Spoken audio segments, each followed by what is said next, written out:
guys, and welcome back to my channel. Today I'm going to be showing you how to make flapjack without using sugar. So flapjacks, obviously, you know, are a lovely after school snack, or when you just want to pick me up, or something to have with your tea or your coffee. And I'm going to be using date paste instead of sugar. The link should be on your screen about now.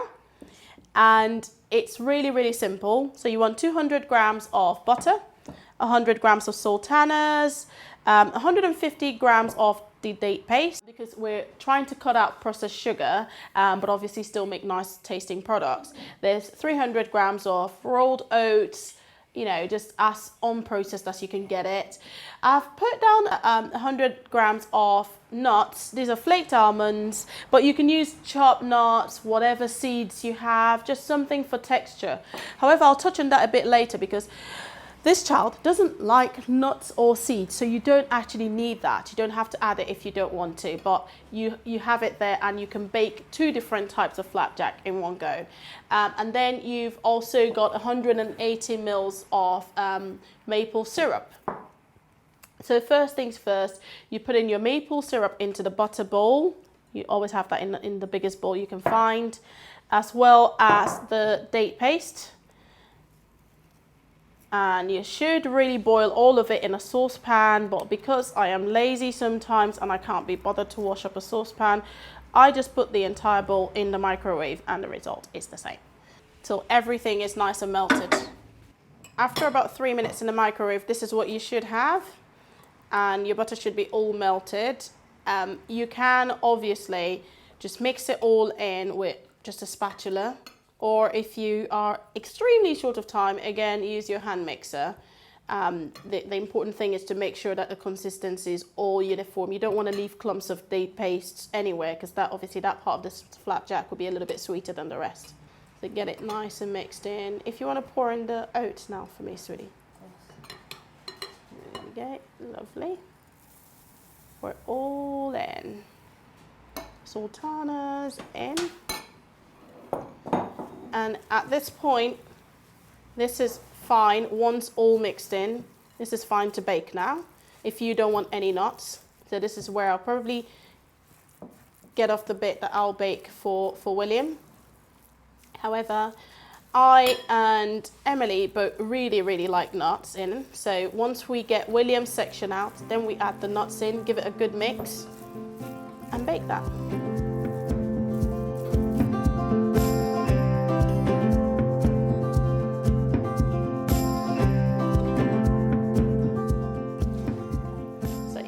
Flatten that bit to about there for me, please. That would be great. And then into this, I'll pour in as much nuts as I would like.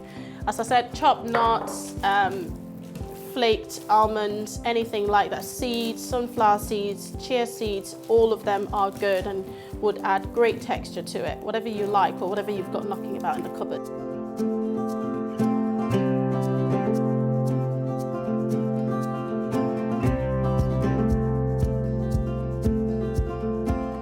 Perfect, and I should just put that in the other half of the tin.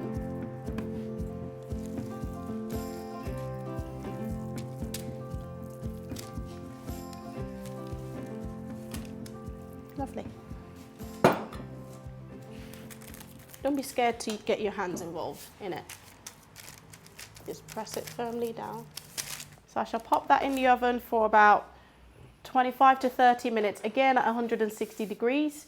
These are also good to freeze after you've cut them into squares. If you're a really busy person and you haven't got time to make one every weekend, it's absolutely fine. You know, I'm fairly sure you can freeze them for up to about 2 weeks at a time.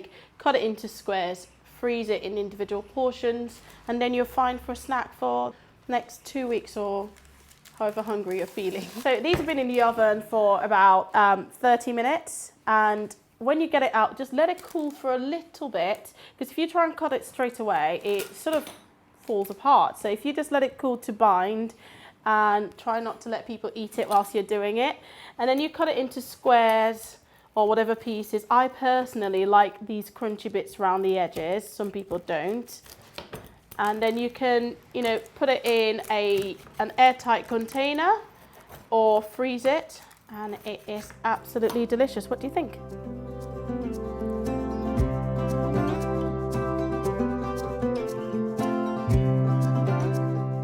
I hope you've enjoyed that. Do subscribe for more and check back for more great tips.